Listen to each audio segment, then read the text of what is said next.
friends, welcome to video number 2 in my 4-part series on reusable feminine care products. So in today's video, I'm going to talk to you about menstrual cups. Now, I was a little bit scared of menstrual cups whenever I first thought about using them because I honestly hate tampons, and I can't say I've never used tampons, but I haven't used tampons in probably 15 years or so. So I really just never liked them. They were really uncomfortable, and I was kind of worried that I wouldn't like the menstrual cups because of that reason. But I have to say I was really pleasantly surprised whenever I started using the cups. I really like them. They feel so much better than tampons, and they are excellent for me on my heavy days. They really just make me feel so much more protected and make me feel like I can be more active and I can do more things on those heavy days. So cups, I've got a couple of different kind of cups here. Cups are going to be made from medical grade silicone, and this is actually the Diva cup right here. This is one of the 3 brands that I tried, and some of them are going to be more squishy than others. Some of them are more firm. Some of them are going to be shaped differently. All of them are going to have a stem here, which is what you use to help remove it whenever you need to change it. So what I have to tell you though about cups, my 2 top tips if you're going to try using the menstrual cups. Tip number 1, you might have to experiment with a couple of different brands of cups to find one that you really like. So this is the Diva cup, and you can kind of see how it's shaped. And then we also have, I tried the Ruby cup, which is this one, and you can see it's shaped a little bit different. It's not quite as long, and it's not quite as cone shaped as the Diva cup. And then the third cup, and this is actually my favorite cup, is the Lily cup. And you can see that that's really quite a different shape than the other cups. And the inside is a little bit different as well, and it's got a relatively long stem. This is actually my favorite cup, and I feel like this sits in my body a lot better, and it's just more comfortable than some of the other cups that I have tried.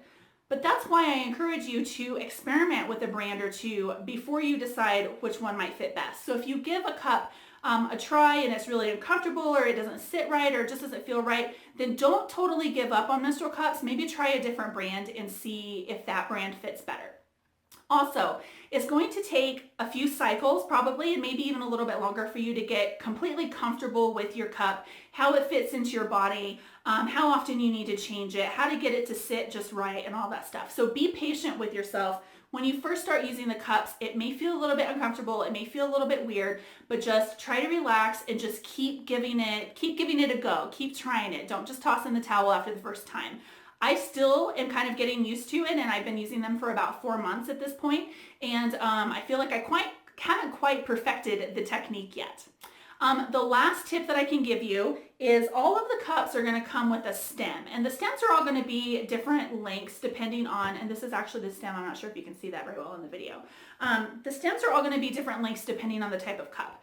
So the tip that I'm going to tell you is do not cut the stem off until you know that you don't need it. So a lot of people who use cups will tell you that you probably won't need the stem, and you can trim them off because if it hangs outside, it's going to rub and it's just really uncomfortable.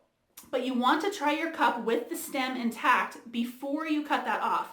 I made the mistake, this is the first cup, this is the Ruby cup, and I made the mistake of cutting the stem off before I ever used it for the first time. And well, guess what? My cervix actually sits pretty high, and you want the cup to kind of butt up against your cervix. And what happened is my cervix sits up pretty high, which means the cup needs to go in pretty high, which means getting the cup out, I didn't have enough stem on it to remove it. And getting it out was a little bit tricky when I learned that.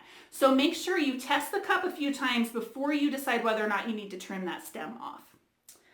And lastly, ladies, if you are not familiar with your lady bits, you're gonna get really familiar with your lady bits when you're experimenting with your cups, because you're gonna have to understand how they fit into your body, and you're gonna have to use your fingers, and you're gonna have to kind of adjust them, and so you're gonna get really familiar with your intimate parts down there, and that's a good thing.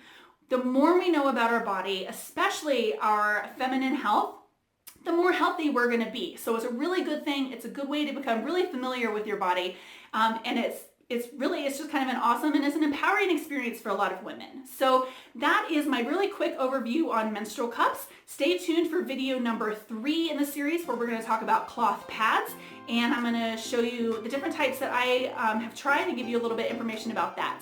If you have any questions, leave me a comment down below, give me a thumbs up, and subscribe to this channel, and I will talk to you guys again soon. Have a great day.